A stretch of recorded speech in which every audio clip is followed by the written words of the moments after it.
मागे बहुता जन्मी हीच करीत आलो आम्ही, भवतापश्रमी दुःखे पिडिले निववू द्या. गरजो हरीचे पवाडे मिळवू वैष्णव वागडे, पाझर रोकडे काढू पाषाणामध्ये. भाव शुद्ध नामावळे हर्षे नाचो पिटू टाळे, घालू पाया तळे कळे काळ या बळे. गरजो हरीचे पवाडे मिळवू वैष्णव बागडे, पाझर रोकडे काढू पाषाणामध्ये. काम क्रोध बंदी खाणे तुका म्हणे दिले दोन्ही, इंद्रियांचे धनी आम्ही झालो गोसावे. गरजो हरीचे पवाडे मिळवू वैष्णव बागडे, पाझर रोकडे काढू पाषाणामध्ये. विठोबा विठोबा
मागे बहुता जन्मी हेच करीत आलो आम्ही, भवता पश्रमी दुःखे पिडिले निववत्या, गरजो हरीचे पवाडे मिळवू वैष्णव बागडे, बाजार रोकडे काढू पाषाणामध्ये. प्रस्तुत प्रसंगी कीर्तन रूपी सेवेकरिता निवडलेला अभंग जगद्गुरु जगतवंदनीय सर्वांच्या अंतकरणाचा अधिष्ठान असणारे माऊली तुकोबराय यांचा चौचरणी 4 चरणांचा आणि त्यांचं स्वतःचं दिव्य कार्य वर्णन करून सांगणार अशा पद्धतीचा अभंग आहे. या अभंगामध्ये माऊली तुकोबराय आपल्याला काय प्रतिपादन करून सांगतात तत्पूर्वी आपण एकदा संतांना नमन करू. श्री संतांची माता चरणावरी, संतांची माता चरणावरी, संतांची माता चरणावरी, संतांची माता चरणावरी. अष्टांग हे करी दंडवत, अष्टांग हे करी दंडवत, साष्टांग हे करी दंडवत. विश्रांती पावलो समारा उत्तरी, पावलो समारा उत्तरी, पावलो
माथा चरणावरी साष्टांग हे करी दंडवत.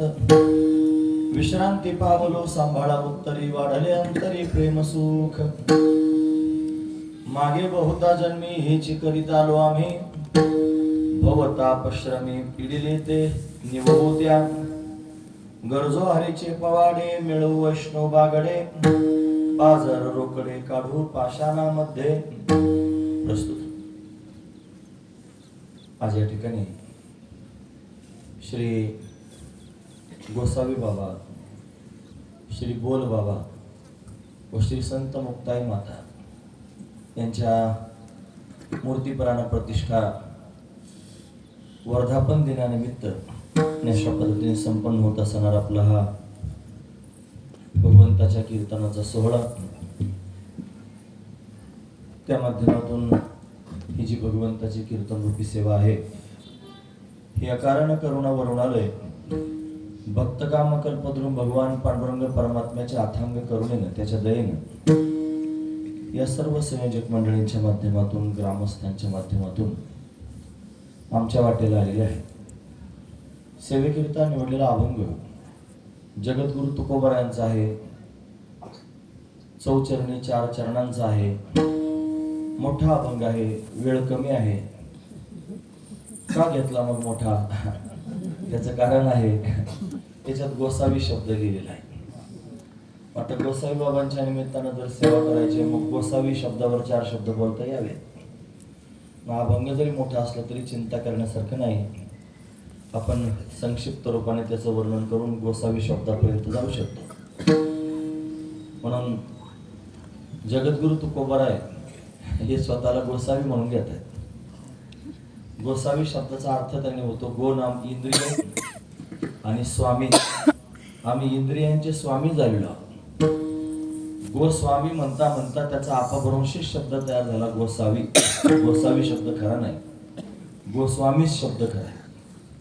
अजून तुम्ही बघा, उत्तरात आपण गेलो की तिथं शुकाचार्यांना श्री शुकदेव गोस्वामी म्हणतात, नारदजी महाराज श्री नारद गोस्वामी म्हणतात. हे गोस्वामी म्हणण्याचं तात्पर्य, आपण तिथे त्यांनी महाराज गोसावी म्हणतो तेच त्याला गोस्वामी असं त्यांनी म्हणतात. मूळ शब्द गोस्वामीच आहे.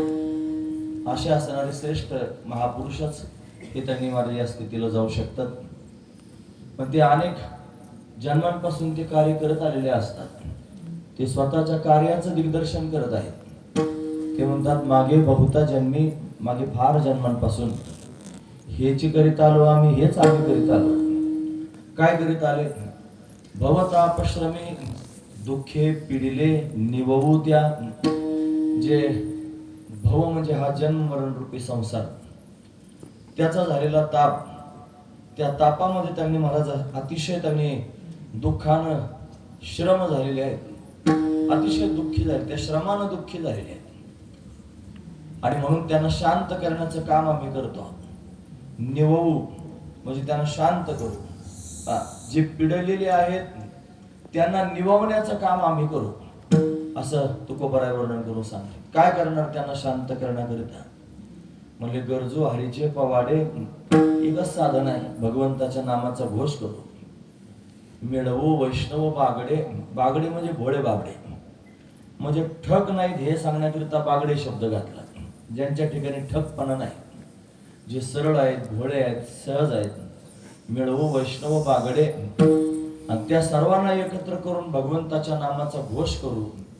आणि जे कठोर हृदयाचे आहेत की नाही, जे त्यांनी सहजासहजी परमार्थात न येणारे, परमार्थ मार्गाच्या विरुद्ध वागणारे, ज्यांच्या अंतःकरणामध्ये भगवंताची भक्ती लवकर पदार्पण होत नाही असे, जे परमार्थ करण्याकरिता प्रवृत्त होत नाहीत असे, जे त्यांनी पाषाण हृदयाचे त्यांनी लोक आहेत की नाही, त्या सगळ्या पाषाण हृदयाच्या लोकांना आणि पाझर रोकडे काढू.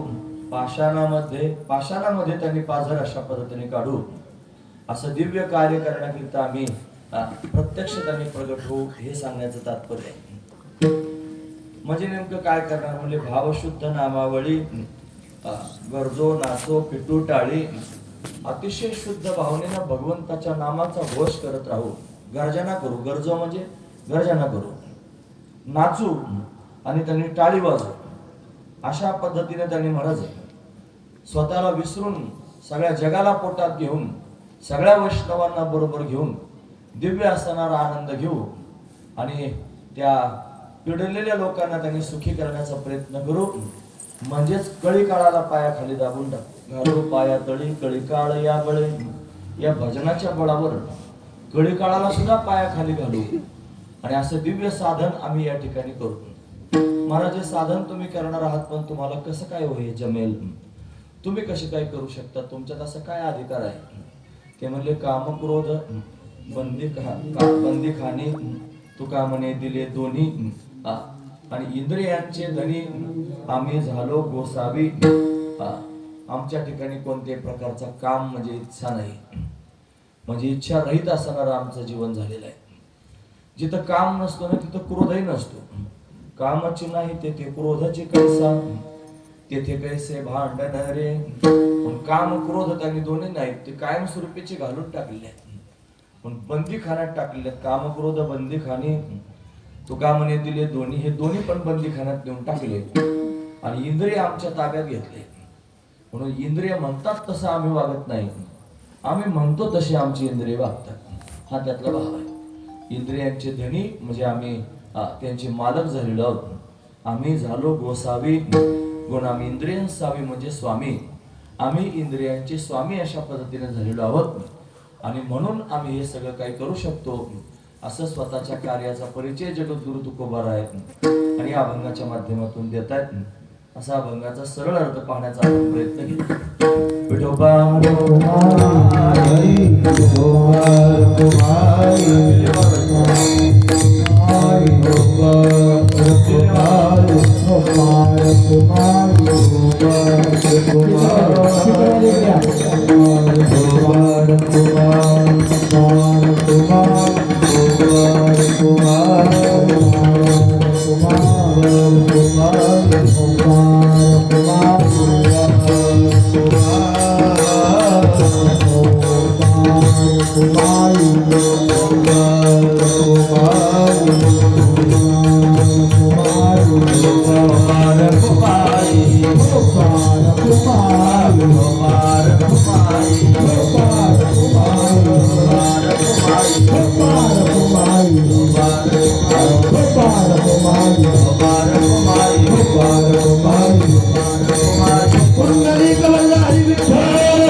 मागे बहुता जन्मी हेच करीत आलो आम्ही भवतापश्रमी दुःखे पिडले निवत्या गरजो हरीचे पवाडे मिळव वैष्णव बागडे पाझर रोकडे काढू पाषाणामध्ये. प्रस्तुत आज वर्धापन दिनाचा असणारा सोहळा आहे. आदरणीय श्री प्रकाश त्यांच्या फार आग्रहातून फार प्रेमातून फार श्रद्धेने त्यांनी मला जी सेवा या ठिकाणी आम्ही स्वीकारलेली आहे. तर आज भागवत कथा आहे संध्याकाळी. आमची प्रकृती पण चांगली नाही, पण तुमचं फार जास्त प्रेम आहे. त्या प्रेमास्तव तासभर मी आपल्या समोर त्यांनी बोलणार आहे. गोसावी शब्द त्यांनी समोर आला म्हणून अभंग चिंतनाकरिता निवडला. पण संत का प्रगट होतात, काय कार्य करतात, ते संतांचं कार्य आणि या अभंगामध्ये जगद्गुरु तुकोबाराय वर्णन करून सांगतात. खरं तर तुकोबाराय सामान्य नाहीत महाराज. तुकोबाराय अवतारी महापुरुष आहेत, अवतीर्ण झालेले आहेत. साधू संत हे शब्द आपण ऐकत असतो. काय साधू म्हणजे काय?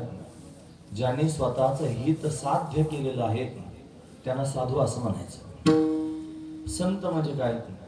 ज्यांनी स्वतःचं हित साध्य करून जगाचं हित साध्य करून देण्याकरता आणि अट्टहास केलेला आहे त्यांना संत असं म्हणायचं. म्हणून ते कोण करू शकतं? जे गोस्वामी झालेले आहेत तेच हे करू शकतात. म्हणजे ज्यांनी स्वतःचं जीवन ताब्यात घेतलेलं आहे, स्वतःची इंद्रिय ताब्यात घेतले आहे, सगळ्या स्वतःच्या वासना ताब्यात घेतलेल्या आहेत, ज्यांना स्वतःचं काहीच कर्तव्य शिल्लक राहिलं नाही, जे स्वतः मुक्त झालेले आहेत तेच लोक इतरांना मुक्त करू शकतात. पण मुक्त होण्याकरिता सायास केले पाहिजे. त्यांनी ते सायास केलेले आहेत. सायास करून ते स्वतः मुक्त झालेले आहेत आणि ते स्वतः मुक्त होऊन इतरांना मुक्त करण्याकरिता निघालेले आहेत. आपण जेवणी जेवावी लोका संतर्पण करी तुका. स्वतः जेवण करून इतरांना जेव घालणं हे तर श्रेष्ठत्व आहे. पिकले तया खाणे किती पंगतीशी सुकाळ. म्हणून त्यांनी ज्याच्या घरी जास्त पिकतं त्याला किती खावं लागतं महाराज. मग तो काय करतो? पंक्ती उठवतो. पंगतीशी सुकाळ असे श्रेष्ठ महापुरुष आहेत. तुकोबारांनी शंकराचार्यांकरता हे वाक्य वापरलं. म्हणून तुका करी प्रणिपात दंडवत आचार्य असे जे आचरणे महापुरुष आहेत मी त्यांच्या समोर दंडवत प्रणाम करतो. म्हणून त्या संतांची सेवा आपण या ठिकाणी करत आहोत. पूर्वापाडात त्यांनी असणारी ही मंदिरं आहेत. महादेवाची पिंड आहे. गोसावी महाराजांची मूर्ती आपण स्थापन केलेली आहे. त्यांची गुरुजी त्यांची समाधी त्यांनी बोलबाबांची या ठिकाणी आहे. आणि भगवती जगदंबा आद्यत्रय जननी मुक्ताई माता या ठिकाणी विराजमान आहे. त्यांची सेवा त्यांनी करायची नाही. हे जे संत महापुरुष आहेत आपल्या डोळ्यासमोर, यांचंच वर्णन या अभंगात त्यांनी गच्च भरलेलं आहे. हेच करण्याकरिता त्यांचं प्राकट्य झालेलं आहे. पुन्हा पुन्हा हे अवतीर्ण होत राहत. जगद्गुरु तुकोबाराय त्यांनी महाराज संत आहेत आणि ते पुन्हा पुन्हा अवतीर्ण होतात. पुन्हा अवतीर्ण होण्याचं सामर्थ्य सगळ्यांमध्ये नसतं. आपण साधना केली की साधना केल्यानंतर आपण मुक्त होऊ शकतो. त्याला साधन मुक्त असं म्हणतात. साधना करायची, मुक्त व्हायचं. तो साधन मुक्त झाला. साधन मुक्त वेगळा आणि नित्य मुक्त वेगळा. म्हणून हे जे महापुरुष आहेत ते नित्य मुक्त आहेत. असे 12 भागवत भक्त आहेत ज्यांचं भागवतात वर्णन करून सांगितलं. त्यांना द्वादश भागवत भक्त असं म्हणतात. हे जे द्वादश भागवत भक्त आहेत त्यांचं कल्पापर्यंतच प्रारब्ध असतं. प्रारब्धाचे अनेक प्रकार असतात. प्रारब्ध, स्वेच्छा प्रारब्ध, परेच्छा प्रारब्ध, अनिच्छा प्रारब्ध, असे प्रारब्धाचे प्रकार असतात. पण हे संत महापुरुष आपल्याकरिता ज्यांना प्रारब्धाचं काही घेणं देणं नाही, त्यांच्या ठिकाणी काही कर्तव्य शिल्लक राहिलं नाही. ज्यांना ज्ञान झालेलं आहे, ज्ञानानं सर्व कर्म भस्म झाले, ज्ञानाग्नीत सर्व कर्मांनी भस्मसात कुरुते तथा, असं ज्यांचं जीवन झालेलं आहे. पण त्यांना सुद्धा हे तया हे कर्तव्यासे उरले लोकालागे, त्याला सुद्धा लोकांकरता कर्तव्य शिल्लक राहतं. म्हणून लोकांकरता कर्तव्य करण्याकरिता त्यांना यावं लागतं. म्हणजे कधी येतात ते अनेक वेळेला जन्माला येतात, अनेक वेळेला अवतार घेऊन येतात. म्हणून जे सांगतात ते जगद्गुरु तुकोबाराय आहेत. त्यांचं स्वतःच वर्णन करून सांगतात. इथून मागे सुद्धा बऱ्याच वेळेला आम्ही काय तुमच्याकडे पुरावा तुम्ही आल्याचे म्हणले. आधी जो प्रल्हाद, तो चिपई अंगद, आधी प्रल्हाद त्यांनी होता, आधी अंबरीश होते. मागच्या कल्पात शाप प्राप्त झाला, त्यांनी 10 गर्भवास भोगावे लागले आणि म्हणून त्यांनाच परत परत यावं लागलं. भगवंताची लीलाच आहे महाराज. कारण अंबरीशासारखा कोण सात्विक आहे महाराज. दिव्य असणारे महापुरुष अंबरीश राजर्षी आहे आणि तो तरी महाराज भगवंताचा दिव्य असणारा भक्त आहे. मग तोच भक्तीचा प्रचार प्रसार करू शकतो ज्याने भक्तीपणाला लावली दुर्वासाला वाचवण्याकरिता. सुदर्शन चक्र ज्या वेळेला धावत दुर्वासाच्या मागे आलं त्यावेळेला दुर्वासाला पाठीमागे घातलं आणि अंबरीशाने 2 हात समोर केले आणि पुन्हा त्याने मला सुदर्शन चक्राच्या समोर म्हणू लागले, मी जर खरोखर अंतःकरणापासून भगवंताची भक्ती करणारा भक्त असेल आणि माझी भक्ती जर खरोखर त्याने मला दिव्य असेल, श्रेष्ठ असेल, तर तुम्हाला माझ्या भक्तीची शपथ आहे, थांबा. भक्तीची शपथ घातली की सुदर्शन चक्र थांबलं, शांत झालं.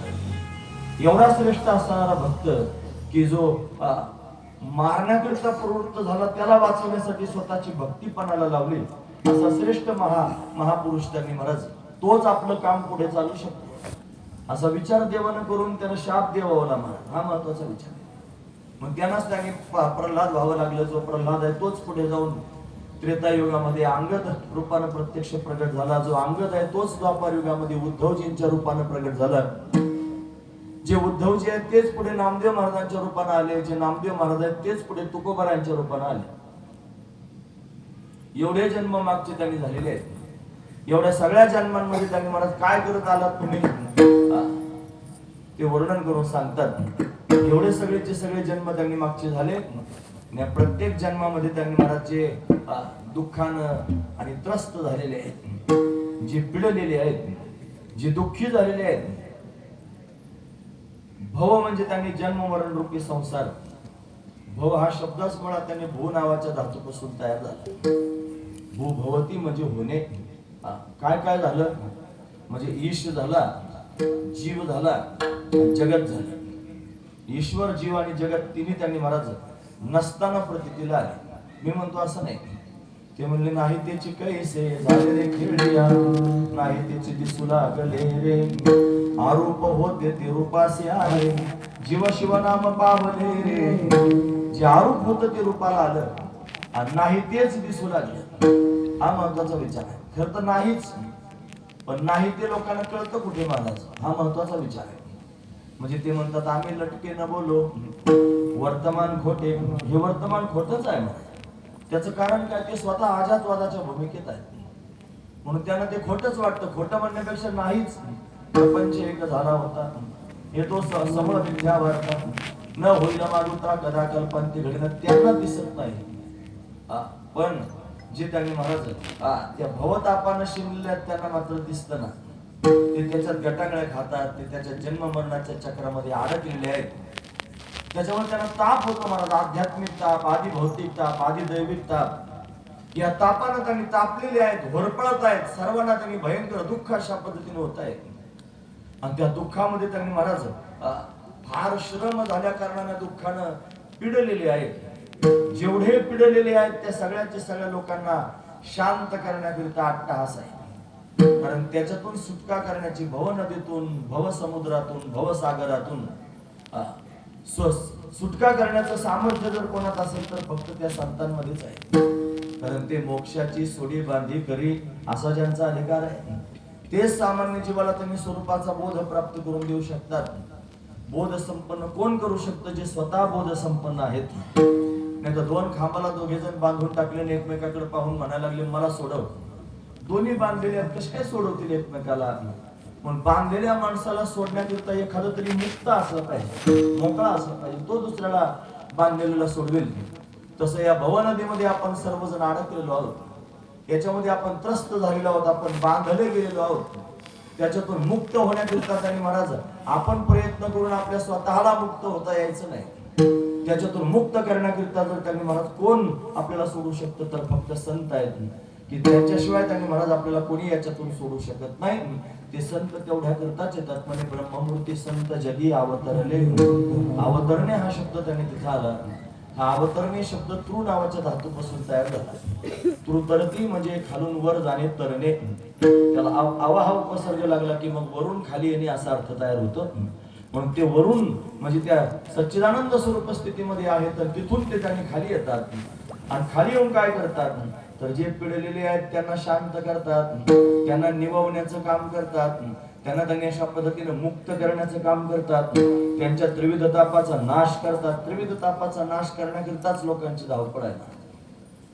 त्याची त्यांनी महाराज ताप शांत झाला पाहिजे, त्या तापाची निवृत्ती झाली पाहिजे, याच्याकरिताच सगळेजण अट्टहास करतात. पण आता पण कशाला? त्याच्यामध्ये ते त्या तापाला निवृत्त करतात, पण त्याची आत्यंतिक निवृत्ती होत नाही महाराज, त्याची लयरूप निवृत्ती होते. म्हणजे आध्यात्मिक ताप म्हणजे शारीरिक व्यथा. तुम्हाला अंगाला त्यांनी महाराज काही आजार झाला, ताप आला, तर गोळ्या औषध घेऊन तुमचा ताप त्यांनी बरा झाला. तो बरा झाला म्हणजे परत आता जन्मभर येणारच नाही असा त्याचा अर्थ लावायचा.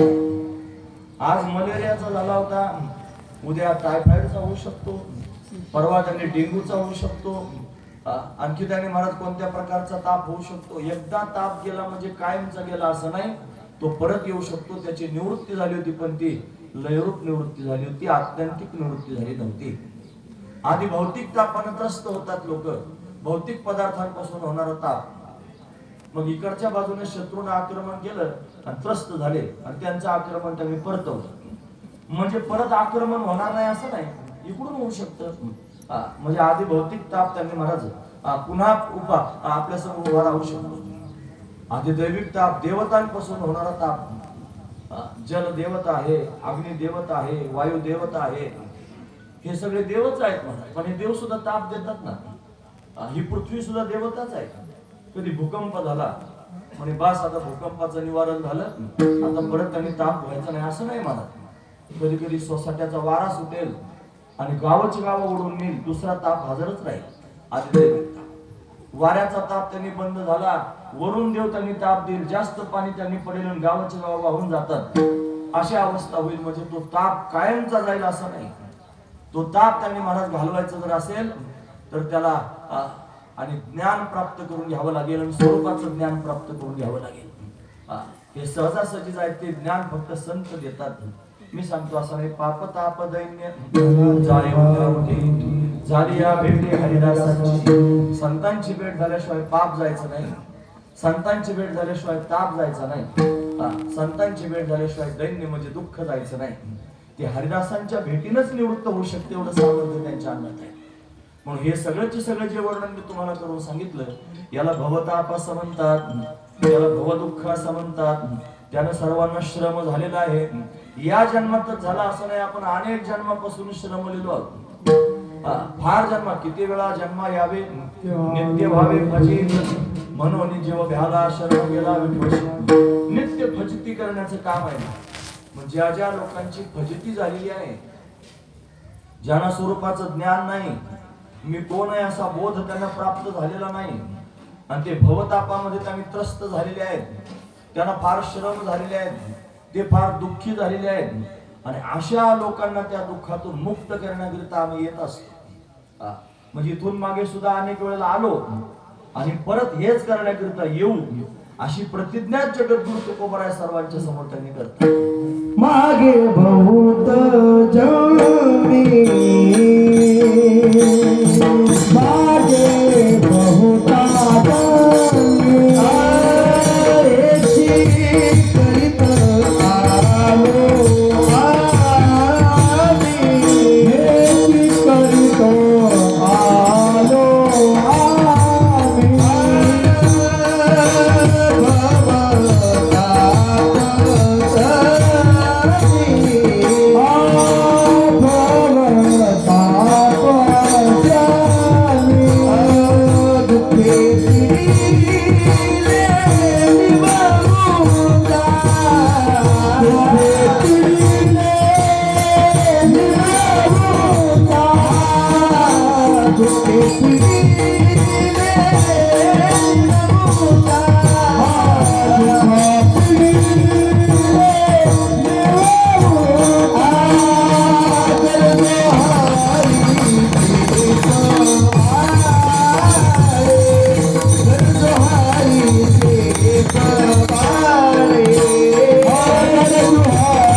मागे बहुता जन्मी हेच करीत आलो आम्ही, हे कोणी पण म्हणू शकत नाही. आपल्यासारखा मुक्त झाला आणि साधना करून मुक्त झाला आणि तो असं म्हणायला लागला मागे बहुता जन्मी हेच करीत आलो आम्ही, तो नाही म्हणू शकत. आपण मुक्त होऊ शकतो, पण आपण इतरांना मुक्त करू शकतो याची शाश्वती सांगता येत नाही. कारण त्याच्याकरिता मुक्त करणारे जे महापुरुष असतात ना, त्यांची लक्षणं सांगतात. ते श्रोत्रिय असले पाहिजे, पहिला मुद्दा. ते ब्रह्मनिष्ठ असले पाहिजे आणि ते कृपाळू असले पाहिजे. त्यांच्या ठिकाणी श्रोत्रियत्व असलं पाहिजे, म्हणजे त्यांना वेदशास्त्राचं ज्ञान असलं पाहिजे. त्यांनी प्रस्थानत्रयी पाहिली पाहिजे. म्हणजे त्या प्रस्थानत्रयीमध्ये दशोपनिषदे, श्रीमद भगवद्गीता, ब्रह्मसूत्रे ही पाहिली पाहिजे. त्याला लघु प्रस्थानत्रय असं म्हणतात. त्यानं बृहत प्रस्थानत्रयी पाहिली पाहिजे. म्हणजे काय? अद्वैत सिद्धी, चित्सुखी, खंडन खंड खाद्य हे जे ग्रंथ आहे त्याला बृहत प्रस्थानत्रय असं म्हणतात. त्याने एवढे ग्रंथ त्यांनी पाहिले पाहिजे आणि मग त्याच्या ठिकाणी श्रोत्रियत्व अशा पद्धतीने येतं. फक्त श्रोत्रियत्व येऊन काय उपयोग आहे? शब्दज्ञान होऊन काय उपयोग आहे? नुसतं शब्दज्ञान झाल्यानं त्यांनी मनुष्य समोरच्याला मुक्त करू शकत नाही. पंचकरणात एक दृष्टांत आला. एक मनुष्य अंध होता, एक मनुष्य पंगू होता. दोघे त्यांनी बसले होते नदीच्या काठावर. एका मनुष्याला नदी पार करायची होती. मग तो त्यांनी महाराज आणि अशा पद्धतीनं अडखळून पडला होता. जो पंगू होता तो म्हणला, हे बघ मी तुला रस्ता सांगतो, तू असा असा जा. म्हणजे इकडून सरळ जायचं, मग उजव्या हाताला वळायचं, परत सरळ जायचं, असा गेलास की तू जाशील. त्या दष्टपुष्ट मनुष्य होता, त्याला पलीकडे जायचं होतं, पण त्या पंगू व्यक्तीवर त्याचा विश्वास बसला नाही. म्हणजे का? हा स्वतःच्या पायाने कधी पलीकडे गेलाच नाही आणि हा मला सांगतोय की असं जाण तसं, याच्यावर कसा विश्वास ठेवू? मग दुसरा अंध होता, तो मला बघ त्याचं ऐकू नको, मी स्वतः चालत बराच वेळ गेलेलो आहे, तुम्हाला खांद्यावर घेऊ, मी तुला बरोबर रस्ता सांगतो, पलीकडच्या बाजूला जाऊ. तो त्याच्यावरून गेला नाही, तो म्हणजे यानं कधी पाहिलंच नाही पलीकडचं तट, अंधा आहे. जरी चालता येत असलं तरी त्याला दिसत नाही ना, त्याने पलीकडचा तट कधी पाहिलाच नाही. याच्यावर विश्वास ठेवून मी पलीकडे जाऊ शकत नाही. मग त्याने कॅन्सल केलं दोघांकडे पण.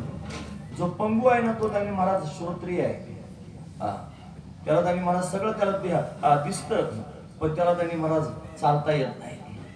म्हणून तो त्यांनी महाराज ब्रह्मनिष्ठ जरी एखादा झाला, तो जर श्रोत्रिय नसला तर तो कल्याण करू शकत नाही, मग तो नाही कल्याण करणार. मग दुसरा ब्रह्मनिष्ठ त्यांनी आहे, पण श्रोत्रिय नाही. मग तो सुद्धा त्यांनी महाराज त्याला शास्त्र सांगता यायचं नाही ना, तो म्हणेल तत्वम असे ते ब्रह्म तू आहेस. ज्याला सांगितलं तो जर म्हणला ना की कस काय मी ब्रह्म आहे सांग, आता काय सांगेल. त्याला विग्रह करता आला पाहिजे ना, त्याला भागत्याग लक्षणा करून सांगता आलं पाहिजे, जहदाजहद लक्षणा त्याला कळाली पाहिजे, त्याला शास्त्र सांगता आलं पाहिजे, त्याला वाच्यार्थ लक्षार्थाचं ज्ञान असलं पाहिजे, त्याला आसिपादान ऐक्य करून देण्याची क्षमता त्याच्यात असली पाहिजे, तर तो करून देईल, नाही तर कसा काय करून देईल. म्हणून तोही नाही. मग तिसरा मनुष्य तिथं आला, ज्याला डोळे पण होते आणि पाय पण होते, आणि तो कर्म धर्म संयोगाने त्यांनी मला दष्टपुष्ट होता. आणि तुम्हाला का उभा राहिलास, मला नदीच्या पलीकडे जायचंय, जा ना. मग मला जाता येत नाही, रस्ता माहित नाही. हे दोघे जण आहेत, पण एक पंगू आहे एक अंध आहे, दोघे त्यांनी महाराज दोघांवर माझा विश्वास नाही. तुम्हाला मला माहिती आहे पलीकडे कसं जायचं, मी कायम जात असतो, तू माझ्या बरोबर चल. असं म्हणलं की त्याला पाय पण होते आणि त्याला डोळे पण होते, त्याच्यावर विश्वास ठेवला. आणि तो त्यांनी महाराज त्याला घेऊन जाणे इतक्या सहिष्णू पण होता, म्हणून त्यानं मात्र त्या मार्गस्थाला नदीच्या पलीकडे नेऊन पोहोचवलं. म्हणजे हा श्रोत्रिय आहे, ब्रह्मनिष्ठ आहे आणि कृपाळू आहे. म्हणजे त्याला उद्धार करण्याकरिता कृपाळुत्व असावं लागतं, हा महत्वाचा विचार आहे. उदक अग्नी धान्य झाला घडे पाक, एका वेळी एक कामा नये. जसं स्वयंपाक करायचा असेल तर पाणी पण लागतं, अग्नी पण लागतो, धान्य पण लागतं, तिन्ही एकत्र झाल्याशिवाय स्वयंपाक होत नसतो. तसं त्यांनी महाराज या तिन्ही गोष्टी एकत्र असाव्या लागतात, आणि तेव्हा त्यांनी महाराज ते सामर्थ्य निर्माण होत असतं. म्हणून ते जे संत आहेत, ते श्री गुरु आहेत, ते त्यांनी महाराज कृपाळू आहेत. नाहीतर जो मुक्त झाला तो स्वतः मुक्त होऊन त्यांनी स्वतःच्या मस्तीमध्ये मस्त राहू शकतो, पण त्यांनी महाराज दुसऱ्याला मुक्त करण्याची भावना अंतकरणात निर्माण ज्यावेळेला होते, त्यावेळेला तो अट्टहास करतो. महाराज भगवान त्याला शांत राहू देत नाही, तो म्हणतो जा. त्यांचा उद्धार करायचा ते म्हणले, मी आता एवढ्याच कामाचा राहिले, उरलो उपकारा पुरता अनुरेणुया थोकडा तुका आकाशा एवढा गेळवणी सांडिले कलेवर भव भ्रमाचा आकार सांडिली त्रिपुटी दीप उजळला घटी तुका म्हणे आता उरलो उपकारा पुरता अनुरेणुया थोकडा. श्वेताश्वतर उपनिषदामध्ये एक श्रुती आहे माझी, अनुरणीयान महतो महियान आत्मस्य जंतुर्निहितो गुहायम तमकृतु पश्यति वितशोका धातु प्रसादान महिमान आत्मन. आत्मा सूक्ष्म आहे, आत्मा व्यापकाहून व्यापक आहे. त्याला समजून घेण्याकरिता त्यांनी मला सूक्ष्म व्हावं लागेल.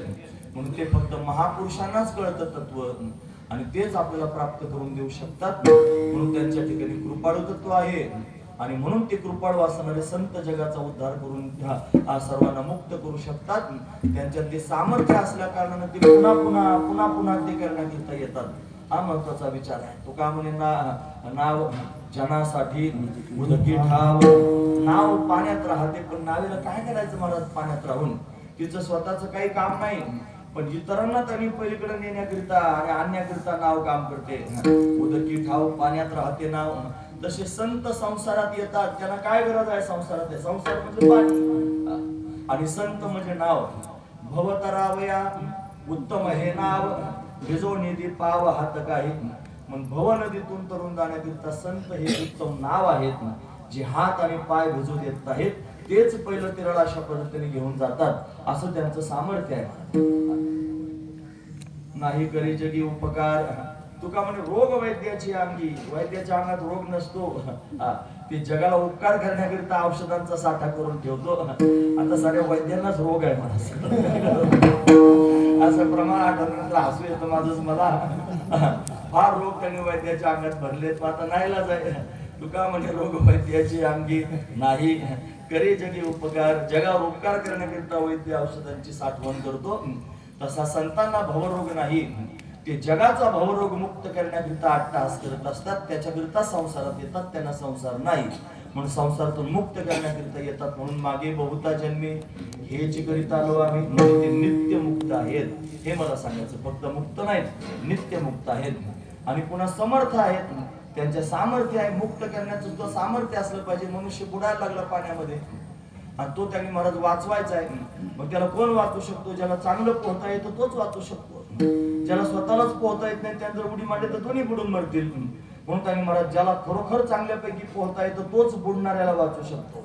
म्हणजे संत हे त्यांनी महाराज समर्थ आहेत, संत हे कृपाळू आहेत, संत हे दयाळू आहेत आणि म्हणून त्यांनी महाराज दयेचे समुद्र असणारे हे संत आणि म्हणजे मार्ग दावून गेले आधी दयानिधी संत ते संत पुढे तेनेची पंथे चालू जातात पुढे कुठे काही मोडोनिया नाना मते देते सिद्धांत समरसे. म्हणून अशा पद्धतीने श्रेष्ठ निळा म्हणे असे संत कृपावंत सुख सिंधू. ते कृपावंत आहेत हा महत्वाचा विचार आहे. कृपा करणारे आहेत, कृपाळू सज्जन तुम्ही संतजन हेचे कृपादान तुमचे मज.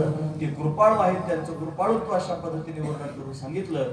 मग कृपा करण्याकरिताच येतात आणि पुन्हा पुन्हा भवनदीतून अडकलेले लोकांना धरून येतात. म्हणून मागे बहुता जन्मी हेच करीत आलो आम्ही, हेच साधना आम्ही करीत आलो, हेच काम करत आलो. हेची आम्हा करणे काम बीज वाढवावे नाम. ते म्हणतात धर्माचे पालन करणे पाखंड खंडन. हेची आम्हा करणे काम बीज वाढवावे नाम. तीक्ष्ण उत्तरे हाती घेऊन बाण फिरे नाही भिडभाड तुका म्हणे साना थोर. अशी दिव्य स्थिती संतांची ते करण्याकरिताच आले. तुका म्हणे मज धाडले निरोपा मार्ग हा सोपा सुखरूप. येथे उपकारासाठी आले गरजा वैकुंठी. असे त्यांनी अनेक प्रमाणे मला आपल्या समोर त्यांनी सांगता येतील. आलो म्हणे तुका मी नामाचा धारक, मी आलो म्हणतात हे सांगण्याकरिताच त्यांनी अशा पद्धतीने आलो. म्हणून तुम्हाला हे सांगण्याकरिता माझं येणं त्यांनी होत असतं. तुकोबरायांचा हा भाव आहे. म्हणून येतात ते आणि मग सगळ्यांना त्यांनी दुःखात पिडलेल्या सगळ्या लोकांना श्रमानं त्रस्त झालेल्या लोकांना निवडतात म्हणजे शांत करतात. काय करणार तुम्ही? त्यांनी येऊ म्हणता, त्यांना शांत करू म्हणता. कोणत्या साधनाच्या माध्यमातून शांत कराल ते आधी सांगा. मग ते साधन सांगायला लागले. गरजहारीचे पवारे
हरीचे पवाडे श्री हरीच्या पवाड्यांची गर्जनाच करू म्हणले आम्ही.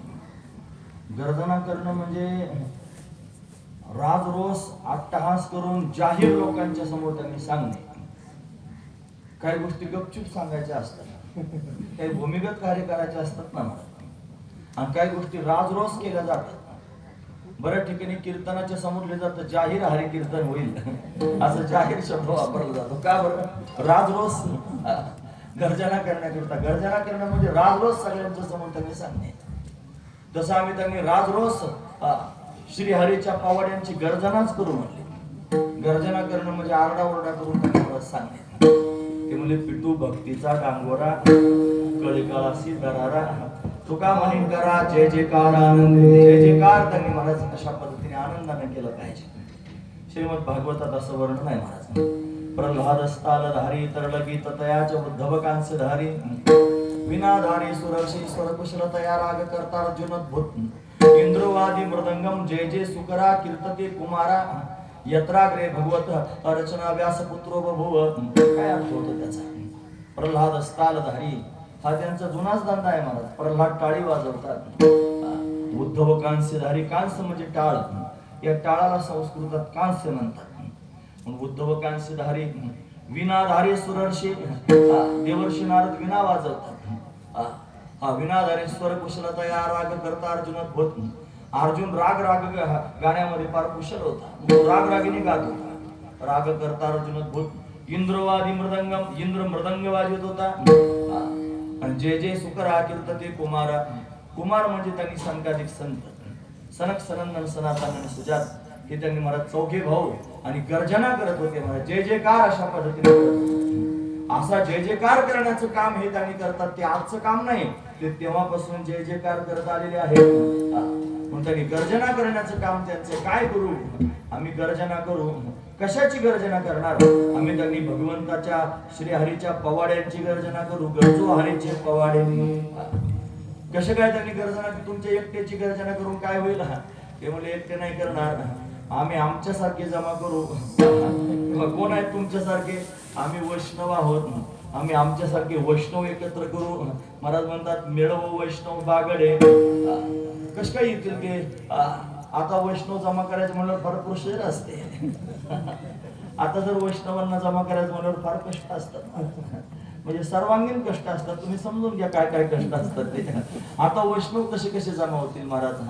पण ते म्हणले जे ओरिजिनल वैष्णव असतात ना, त्यांना प्रोसिजर करायची गरज नाही पडत, कारण ते सगळे भोळे भाबडे सरळ सहज असतात. मग ते सरळ सहज भोळे भाबडे म्हणून त्यांच्याकरता शब्द वापरला बागडे. आपण ते सगळे येडे बागडे गोळा करून दिले असं आपण म्हणतो की नाही कधी कधी. त्यांनी काय म्हणलं की हे केलं, सगळे वेडे बागडे गोळा करून आणले. बागडे शब्द म्हणजे त्यांनी महाराज भोळे, भोळा अर्थ त्यांनी करायचा. जे सगळे वैष्णव आहेत भोळे बाबडे, त्या सगळ्या वैष्णवांना मान लागत नाही, पान लागत नाही, त्यांना धन लागत नाही, त्यांना कोणत्या प्रकारचे आडेवेडे लागत नाहीत, ते सहज आहेत महाराज. म्हणून गर्जना करण्याकरिता एकट्यानं गर्जना करून चालत नाही. बोला कुंडली गवरदा श्री ज्ञानदेव गारा, याला म्हणतात गर्जना. एकट्यानं म्हणजे बोला कुंडलिक म्हणलं की सगळे म्हणतात कुंडलिक वरदा, सगळ्यांनी मिळून केली जाते, त्याला काय म्हणतात? गर्जना. आम्ही काय करू? गरजू हरीचे पवाडे, हरीच्या पवाड्यांची गर्जना करू. एकटे कस काय कराल म्हणजे? एकटा नाही करणार, मिळवू वैष्णव बागडे. म्हणून सगळे वैष्णव एकत्र करू आणि सगळ्यांनी मिळून अशा पद्धतीने गर्जना करू. काय होईल तुमच्या गर्जनेनं? आमच्या गर्जनेनं काय होईल? आमची गर्जना सगळ्यांची मिळून त्यांनी ऐकल्यानंतर पाषाणाला सुद्धा पाझर फुटतील. पाषाणा पाझर फुटते रे, अशी त्यांची दिव्य अवस्था या संतांची आहे महाराज. काय करतात संत? पाषाणाला सुद्धा पाझर फोडतात. म्हणून अशा पद्धतीने पाषाण हृदयाचा मनुष्य असू द्या, त्याच्या अंतकरणात भक्तीचा लवलेश नसू द्या, ज्याला परमार्थाचा मार्ग बिलकुल अवगत नसू द्या, आणि तो सुद्धा त्यांनी महाराज आमचं हे पाहून परमार्थ मार्गामध्ये येईल आणि भगवंताची भक्ती करून भवसागरातून मुक्त होईल. हा पण आहे माझं प्रतिज्ञाच आहे. तू ते म्हणतात घोटविन लाड ब्रह्मज्ञान आधी मुक्त आत्मस्थिती सांडविन. हा सगळ्यात कठोर असणार आहे ब्रह्मज्ञानी. तुका म्हणे खड खडू समय निर्मळ, म्हणून खळाला सुद्धा निर्मळ करण्याचं काम म्हणून त्यांनी महाराज हे संत अशा पद्धती करतात. ते म्हणतात आमच्याकडे औषधच तसं आहे, खटर रे शुद्ध होणे रे दौंडी पिठे भावे चोखा गळा. सगळ्यांना शुद्ध करण्याचं निर्मळ करण्याचं काम हे संत महापुरुष त्यांनी महाराज करत असतात. म्हणून सर्वांनाच एकत्र करून त्यांनी महाराज पाषाणाला सुद्धा फाजर करतात. दोन पाषाण सांगतो लक्षपूर्वक काय काय. ज्याच्यावर परमार्थाचे कोणतेच संस्कार नाहीत तो भक्तीमध्ये पदार्पण करायला तयार होत नाही. मधुसूदन सरस्वतींसारखे पूर्ण ज्ञानी महापुरुष ज्यांनी शांकर वेदांत जीवनभर त्यांनी अभ्यासला हे मगच मला सांगत होते. त्यानं मधुसूदन त्यांनी महाराज असं नाव का पडलं असेल. वेदांत त्यांनी शिकून आले, फार मोठे ज्ञानी झाले.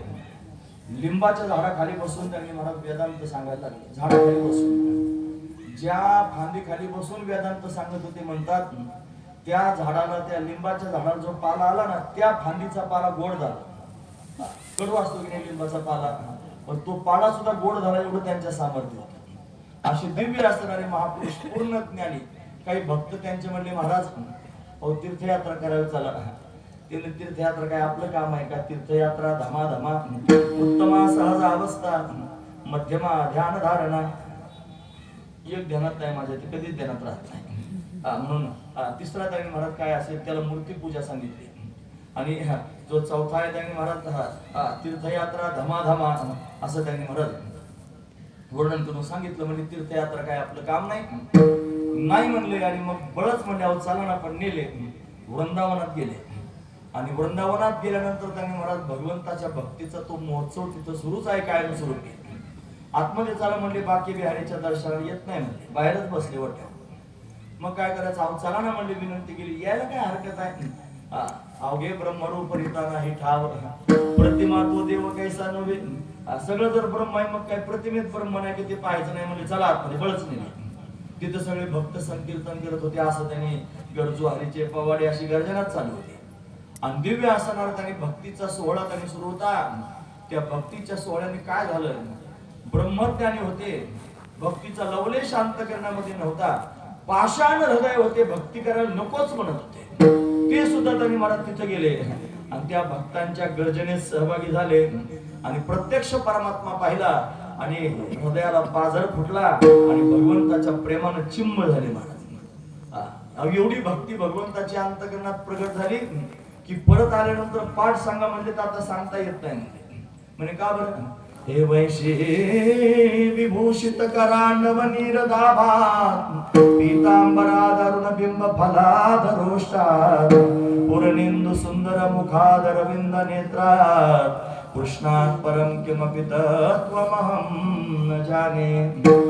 मस्त भाव तयार झाला. जे कधीच परमार्थात नाही ते पाषाण हृदय आहेत. म्हणजे परमार्थाच्या टोकावर ब्रह्मज्ञानाने जाऊन पोहोचले ते सुद्धा भक्तीच्या रूपात.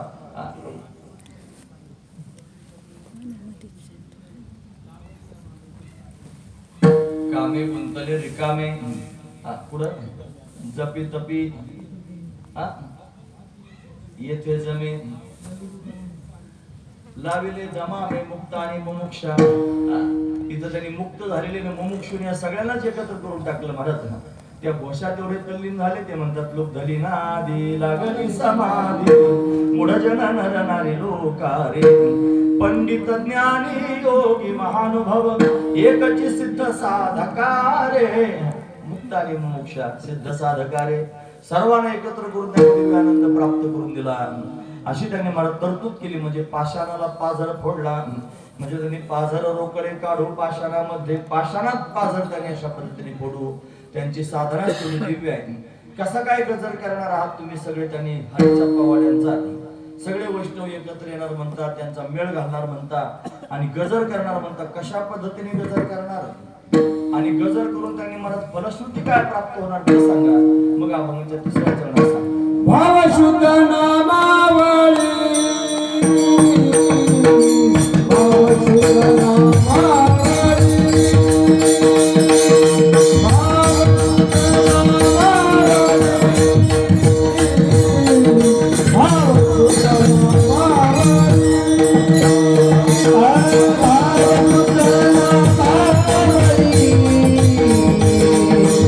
भाव शुद्ध नामावळी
नेमके सगळे एकत्र येऊन त्यांनी हरीचे पवारांचे त्यांनी गर्जना करणार म्हणजे काय करणार.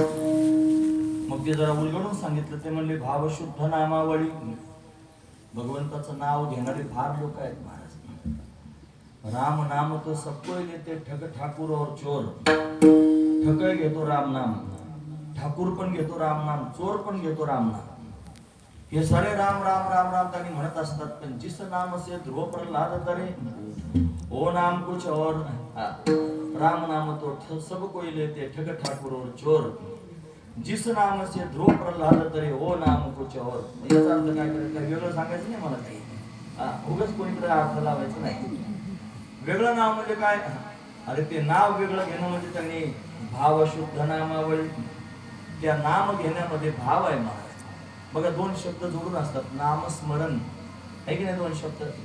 आता इथं बसल्यानंतर विठ्ठल विठ्ठल बुवा म्हणायला लावतात. लोक म्हणतात विठ्ठल विठ्ठल. खरं सांगायचं विठ्ठल विठ्ठल म्हणताना किती लोकांच्या डोळ्याचं पुढे विठ्ठल उभा राहतो. विठ्ठल म्हणतात सगळे लोक, पण विठ्ठलाचं स्मरण करीत नाही.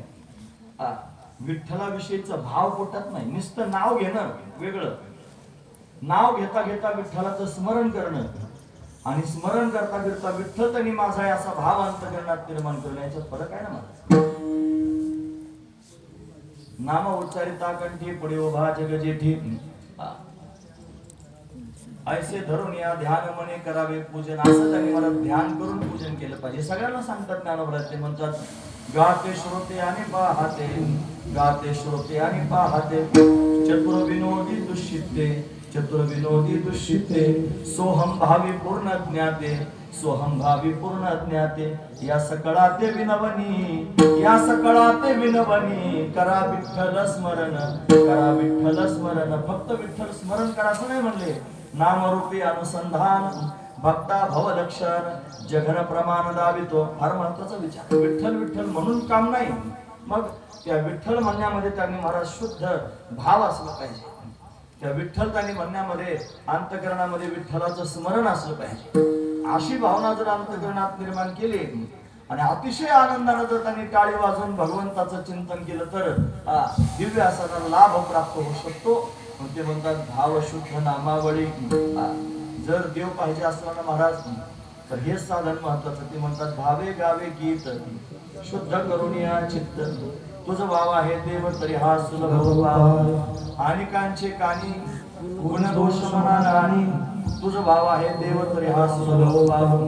मस्तक ठेकना तरी संतांच्या चरणा, तुझं भाव आहे देव तरी हा सुलभ भाव. विचिते वचन जेणे राहे समाधान, तुझं भाव आहे देव तरी हा सुलभ भाव. तुका म्हणे फार थोडा तरी परोपकार, तुझं भाव आहे देव तरी हा सुलभ भाव. देवाच्या प्राप्तीचा उपाय सांगितला. म्हणून त्यांनी महाराज हेच लाभाचे उपाय काय करावं. शुद्ध भावनेनं भगवंताचं नाम त्यांनी घ्यावं आणि त्याचं नाव घेता घेता त्यांनी महाराज टाळी वाजवावी आणि टाळी वाजवून त्यांनी बेभान होऊन अशा पद्धतीने नाचावं. ते ज्या बेभान होऊन अशा पद्धतीने ज्या वेळेला भगवंताचा शुद्ध भाव अंतःकरणात ठेवून त्याचं नाव घेऊन नाचू लागतात त्यावेळेला काळ सुद्धा बापुरा होतो आणि त्यांच्या पायाला लागतो.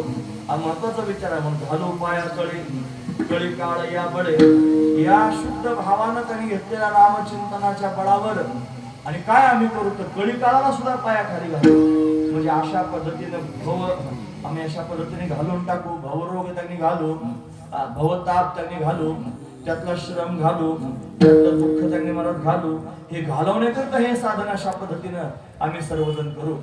असं ज्या वेळेला तुकोबराय सांगू लागले त्यावेळेला ऐकणाऱ्या लोकांपैकी कोणी म्हणला, महाराज तुम्ही म्हणता ठीक आहे, आम्ही मागे बहुता जन्मापासून हेच करीत आलो आणि आम्ही पुढे सुद्धा त्यांनी महाराज हे त्यांना निवविण्याचं काम त्यांनी करू, मग हरीच्या पवाड्यांची गर्जना करू, वैष्णवांचा मेळ एकत्र करू, पाषाणाला पाझर फोडू, तुम्ही शुद्ध भावनेनं त्यांनी नामावळीचा जप करू, टाळी वाजून त्यांनी नाचून भगवंताचं गीत गाऊ, हे सगळं तुम्ही त्यांनी म्हणत आहात.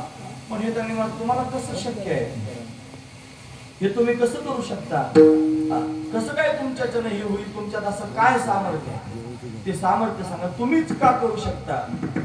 असं विचारल्यानंतर तुकोबारे म्हणजे हो आम्हीच करू शकतो. का बरं, आम्हाला काही अपेक्षा नाही, आम्हाला कोणत्या प्रकारचा काम नाही, काम म्हणजे इच्छा, म्हणजे आता आम्हाला मुक्त होण्याची सुद्धा इच्छा शिल्लक नाही, कारण आमच्या दृष्टीने सारी झाली मेली लटके वचन बद्ध मुक्त शीन तुका म्हणे. ती सोंगट्या खेळतात, सारीपाटाचा खेळ असायचा पहिला, आणि त्याच्यामध्ये त्या सोंगट्या असायच्या, सोंगट्या टाकल्या जायच्या, आणि मग त्या सोंगट्या त्यांनी मग आमचे भाऊ म्हणायचे एवढा रंगला सारीपाटात एक दिवशी की सुपारी म्हणून सोंगटीच कातरून काढली, एवढे रंगून. आता आपल्याला सारीपाट नाही माहिती, आम्ही लहानपणी खेळायचो चांबफुल्या, चिंचोका घ्यायचा, फोडायचा उभा, मग त्याच्या दोन फांगड्या करायच्या, एक काळा भाग आणि एक पांढरा भाग, अशा दोन चिंचोकी फोडून 4 फांगड्या करायच्या, मग ते रकाने आखायचे, मग त्या चौघं खेळू शकतात, दोघंही खेळू शकतात, समोर एकानं बसायचं, दुसऱ्याने एका बाजूला बसायचं, एकाने 4 खडे मांडायचे, दुसऱ्याने 4 काड्या मांडायच्या, आणि असं करून ते टाकायचे, ती 4 पण फांगड्या. ते जर त्याने मला 4 पालथे पडले की मग काय म्हणायचे 8 उचाने पडले पांढरे दिसले की म्हणायचे 4 पडले, 2 पांढरे 2 त्याने मला काळे पडले की मग चलच काही नाही, 2 पडले म्हणायचे. असं खेळत होता महाराज. मग ते खेळून कोणी एक एक कवडी पुढं पुढं सरकवायची, मग ती सरकून त्याने रखण्यात जाईल, पण त्याला तोड भेटले पाहिजे, बिगर थोडीच आतमध्ये जाता येत नाही. मग एकाला काय करायचं, दुसऱ्याची कवडी मारायची, दुसऱ्याची कवडी मारली की मला तोड भेटणार, मग तो आतल्या कप्प्यात जाणार, आतल्या रकान्यामध्ये त्याला फिरायला चान्स मिळणार. म्हणजे त्याची काय केली त्याने, कवडी आता मारली, दुसऱ्या थोड्या वेळात त्याने ज्याची कवडी मारली त्याची वेळ आली, मग त्याला चांगले मार्क पडले, टाकून त्याने मारत, त्याने दुसऱ्याची कवडी मारली. म्हणजे काय झालं, मग आता त्याने फ्रीडम पार्ट, मग याची कवडी जिवंत झाली. आपण कबड्डी खेळतो नाही, मला कबड्डी कबड्डी कबड्डी कबड्डी करत जातो, एक गडी हात लावला की मागे त्यांनी परत यायचं, एक मारला म्हणजे चला गडी बाजूला घ्या, आता तुम्ही याला, मग तिकडच्या इकडे यायचं, परत कबड्डी कबड्डी म्हणजे याला हात लावायचं, याच्यातलं एक मारायचं, म्हणजे आमचा जिवंत झाला. खरं सांगा मी याला होता का, जिवंत झालं हे तरी काही खरं आहे का, तशी कवडी त्यांनी महाराज मारली हे तरी काही खरं आहे का, जिवंत झाली हे तरी काही खरं आहे का. ते म्हणजे सारी झाली मेली लटके वचन मुक्त शीन तुका म्हणे. तसं आमच्या दृष्टीने जर पाहत असाल तर आम्हाला बंधन नाही, मुक्त नाही, म्हणून त्यांनी बंधनाची नाही ठावे मुक्त कासया म्हणावे. आम्हाला बंधनच जर माहित नाही तर मुक्त म्हणायचं काय काम आहे, आम्ही कधी बंधनात आलोच नाही, तर मुक्त म्हणण्याचं काही काम शिल्लक राहिलं नाही.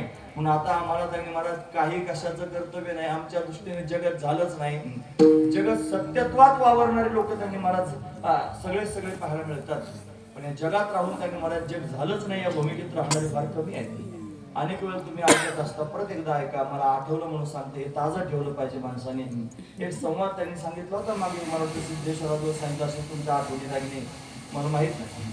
म्हणजे वैकुंठवासी श्री संत शंकर महाराज कंधारकर आणि हे वैकुंठवासी श्री संत रंगनाथ महाराज परभरीकरांना भेटायला गेले, आणि भेटायला गेल्यानंतर गोड संवाद झाला. दोन्ही वयोवृद्धच होते, गुरुजी जरा जास्त थकलेले होते, ते त्यांनी महाराज आता आगमनावरच होते. मग भेटण्याकरता गेले, दोघांचा गोड संवाद झाला. संवादात त्यांनी महाराज सगळं बोलून झाल्यावर शंकर महाराज म्हणले, महाराज मग काय आता कसं बरं आहे का. ते म्हणजे हो, आता गुडघे दुखतात, कंबर पाठ दुखते, म्हातारपणा सगळं होतच असते. म्हणजे मग ठीक आहे, पण आता वयामानानं होणारच आहे ना, आता बाधित अनुवृत्तीला सगळे व्यवहार करीत राहायचे, असं शंकर महाराज गुरुजींना म्हणले. असं म्हणल्यावर गुरुजी तापले महाराज. ते म्हणजे चला निघा आता. अरे म्हणजे आम्ही चांगलं बोलतो, तुम्ही निघा म्हणतो, काय झालं, माझं काय चुकलं गुरुजी, मी काय चुकीचं बोललो. गुरुजी म्हणले, तुम्ही म्हणले बाधित अनुवृत्तीने व्यवहार केले पाहिजेत ना. अरे पण बाध करण्याकरिता आधी पदार्थ असला पाहिजे ना, मग बाध करता येईल. बाध करण्याकरता जर पदार्थच नसेल तर बाध कोणाचा करायचा? म्हणजे जगताचा बाध करायचा आणि बाधित अनुवृत्तीने व्यवहार करायचे.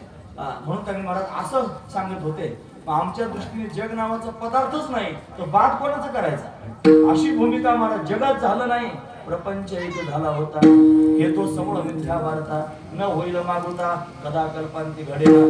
म्हणून न झाला प्रपंच, आहे परब्रह्म, अहम सोहम ब्रह्म कळले.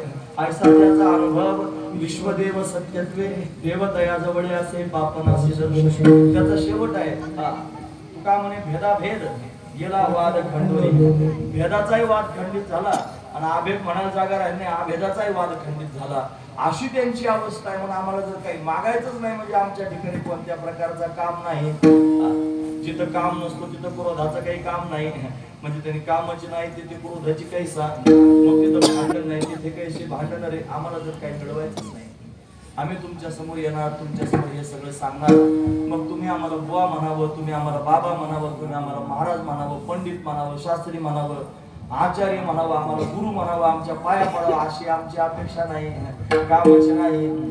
आणि तुम्ही पाया नाही पडले म्हणून आम्हाला क्रोध नाही, क्रोधही नाही, असं काहीच नाही महाराज. आणि काम क्रोध दोन्ही पण नाहीत. का बरं नाहीत? कायमचे घालवले. कुठे नेऊन घातले? म्हणजे तुरुंगातच नेऊन टाकले. हा महत्वाचा विचार आहे. मग आता हे काम क्रोध त्यांनी बंदीखान्यात नेऊन टाकले. सगळं जग ज्यांच्या तालावर नाचतं ते इंद्रिय आहेत महाराज. इंद्रिय फार भयंकर आहेत महाराज. हे सहजासहजी आकळता येत नाही. बलवान आहेत इंद्रिय. श्री व्यासदेवांचं आणि जैमिनी ऋषींचं उदाहरण सगळ्यांना माहिती आहे महाराज. त्यांनी श्लोक लिहिला. ते म्हणले, हे मात्रा स्वस्त्रा दुहित्रा वा नविविक्ता सनो भवेत बलवान इंद्रिय ग्रामो विद्वांसाम अपिकर्षती. असा श्लोक लिहिला. मात्रा म्हणजे आई, स्वस्त्रा म्हणजे त्यांनी महाराज मुलगी, आणि दुहित्रा म्हणजे सून. या तिघींच्या आसनावरती एकांतात शहाण्या माणसानं जाऊन बसू नये. का बरं? बलवान इंद्रिय ग्रामो, इंद्रिय मोठे बलवान आहेत. विद्वानाला सुद्धा आकृष्ट करून भ्रमात पाडतील आणि त्याच्याकडून अपराध करून घेतील. हा महत्वाचा विचार आहे. म्हणून त्यानं जपून राहिलं पाहिजे. जैमिनी ऋषी व्यासांचे शिष्य होते. त्यांनी ते अशा पद्धतीनं वाचलं. ते म्हणले, महाराज हे जरा मला थोडं चुकीचं वाटतं, गुरुजींची चूक काढायला लागली बघा.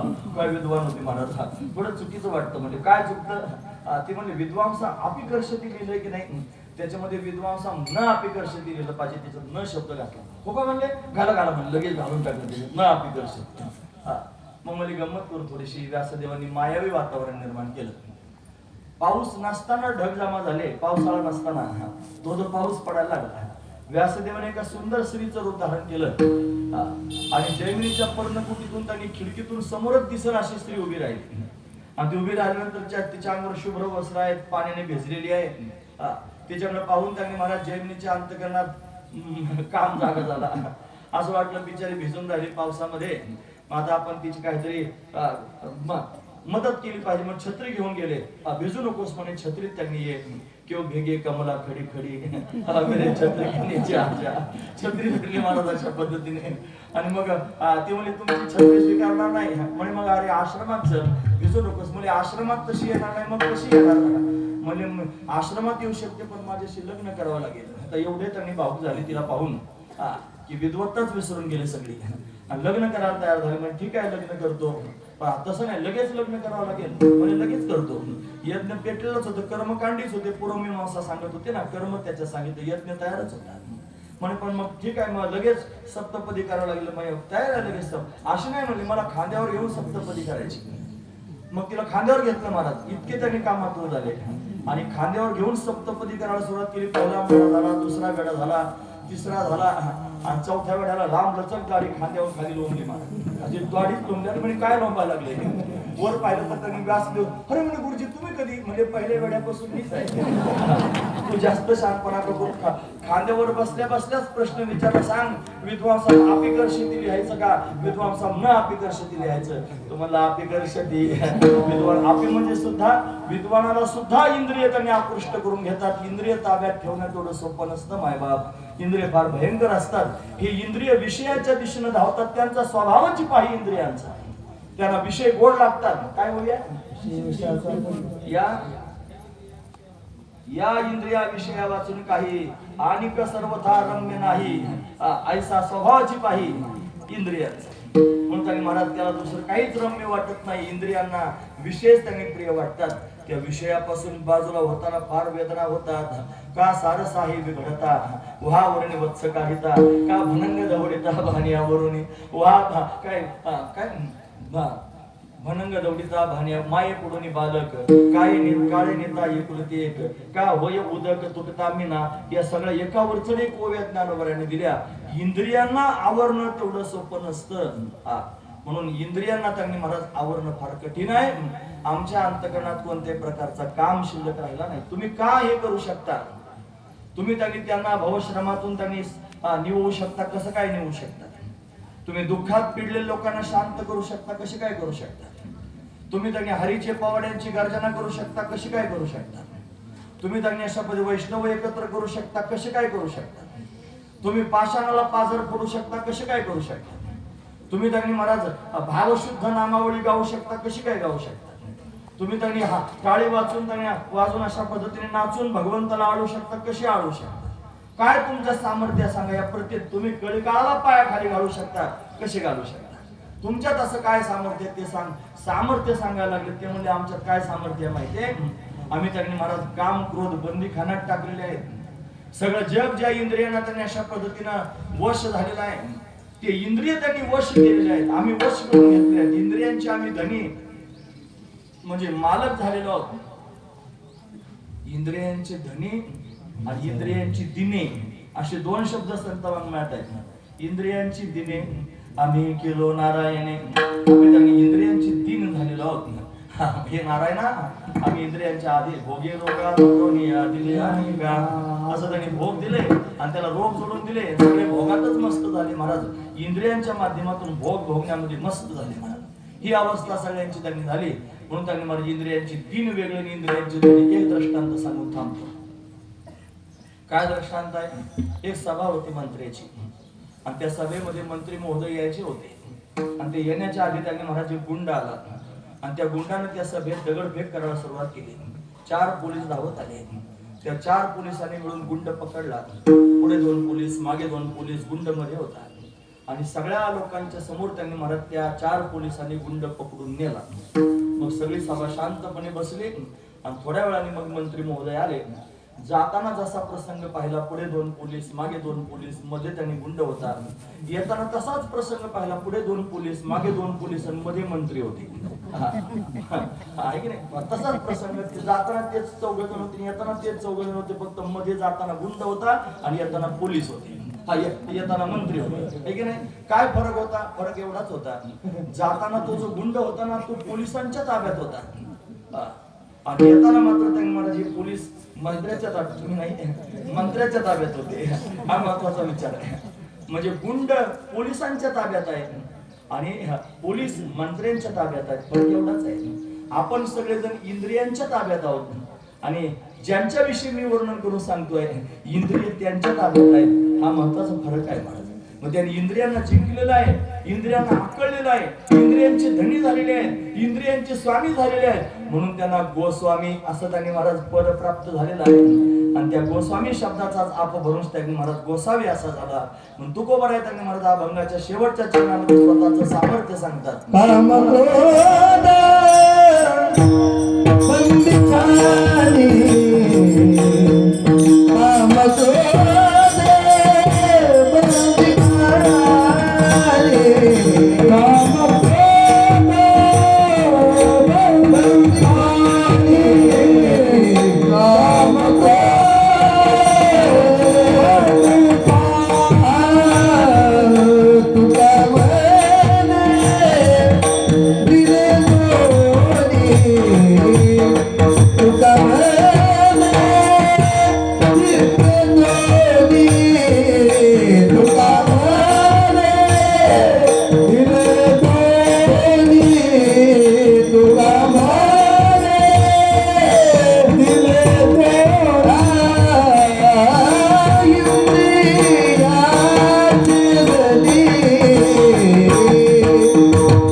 म्हणे दिले दोन्ही हे दोन पाठ घातक आहेत महाराज. हे भजन मार्गाचे अडथळे आहेत. हा महत्वाचा विचार आहे. कामयेश क्रोधयेश रजोगुण समुद्भव. हे काम क्रोध रजोगुणापासून त्यांनी प्रगट होत असतात. हे त्यांनी भजन मार्गातले अडथळे मारक आहेत. मारक जे ज्ञानोबराय म्हणतात, म्हणून ते त्यांनी मला सर्वांना त्रस्त करून टाकतात. जे सगळ्या जगाला त्रस्त करणारे कामक्रोध आहेत त्यांनाच आम्ही त्रस्त करून टाकलेलं आहे. तुका म्हणे देह भरिला विठ्ठले कामक्रोधे केले घर रीते. आता मात्र कामक्रोध आमच्याजवळ राहिले नाही. त्यांनी आम्हाला रिक्त म्हणजे मोकळं करून टाकलेलं आहे. आम्ही समर्थ झालेलो आहोत. महत्वाची गोष्ट आहे. इंद्रिय आम्ही तावडीत घेतले, हा महत्वाचा विचार आहे. खरं ब्रह्मज्ञान कोणतं आहे माहिती आहे? म्हणे न करी रे संग राहरे निश्चळ लागो निधी मळ ममतेचा. या नावे अद्वैत खरे ब्रह्मज्ञान अनुभवा वाचून बडबडते. त्याच्या पुढे ऐकण्यासारखा इंद्रियांचा जय वासनेचा क्षय संकल्पाहिवरी नये मन. या नावे अद्वैत खरे ब्रह्मज्ञान अनुभवा वाचून बडबडते. म्हणून त्यांनी मला खरं ब्रह्मज्ञान कंबर बांधून सांगितलं जातं ते असतं असं नाही. खरं ब्रह्मज्ञान हे त्यांनी मला अनुभवातून प्रत्यक्ष प्रगट होत असतं. म्हणून त्यांनी मला इंद्रियांचा जय झालेला आहे. सगळ्या प्रकारच्या वासना संपलेल्या आहेत आणि मनामध्ये कोणत्याही प्रकारचा संकल्प तयार होत नाही. हीच खरी ब्रह्मज्ञानाची अवस्था आहे. तुका म्हणे नाही जाणीव अंतरा अंतर्या धारा आनंदाचा. आतमध्ये त्याने आनंदाचं उधाण आलेलं आहे, पण त्या आनंदाची जाणीव सुद्धा जिथं शिल्लक नाही. ते खरं ब्रह्मज्ञान आहे. अशा ब्रह्मज्ञानावर जे आरूढ झालेले आहेत ते गोसावी आहेत. महत्वाची गोष्ट आहे. गोसावी म्हणजे कोण? ज्याने काम बंदीखान्यात टाकला ते गोसावी. गोसावी बाबांकरता चाललंय ना. ज्याने क्रोध बंदीखान्यात टाकला ते गोसावी. हा मग ज्याने इंद्रिय त्यांनी मला अशा पद्धतीने जिंकले ते गोसावी. जे इंद्रियांचे स्वामी झाले ते गोसावी. हा महत्वाचा. इंद्रियांचे धनी आम्ही झालो गोसावी. पण अशा पद्धतीने त्यांनी महाराज हे गोसावी आहेत. हे उगीच गोसावी त्यांनी नाव प्रसिद्ध झालं नाही, तर यांना गोसावी का म्हणावं ही सगळीची सगळी लक्षणं पाहून घ्या. त्याच्यात प्रतिज्ञा 7 काय 7 म्हणजे भवताप श्रमे दुःखे पिडले निभवत्या पहिली प्रतिज्ञा. गरजो हरीचे पवाडे दुसरी प्रतिज्ञा. मिळो वैष्णव बागडे तिसरी प्रतिज्ञा. पाझर रोकडे काढू पाशणामध्ये चौथी प्रतिज्ञा. भाव शुद्ध नामावळी गाऊ पाचवी प्रतिज्ञा. हर्षे नाचू पिटू टाळी सहावी प्रतिज्ञा.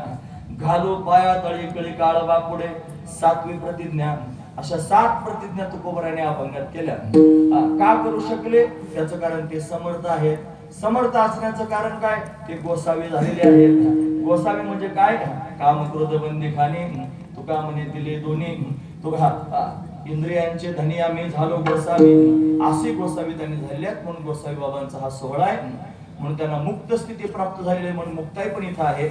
असे त्यांनी जे मुक्त आहेत तेच गोसावी आहेत आणि जे गोसावी आहेत तेच खरे मुक्त आहेत. म्हणून हा समन्वय त्यांनी अशा पद्धतीने साधता येतो आणि अशा पद्धतीने त्यांची सेवा आपण या ठिकाणी केलेली आहे. मग कोण कोण आहेत असे गोसावी मुक्त झालेले? सांगू त्यांची नावं. हे ज्ञानेश्वर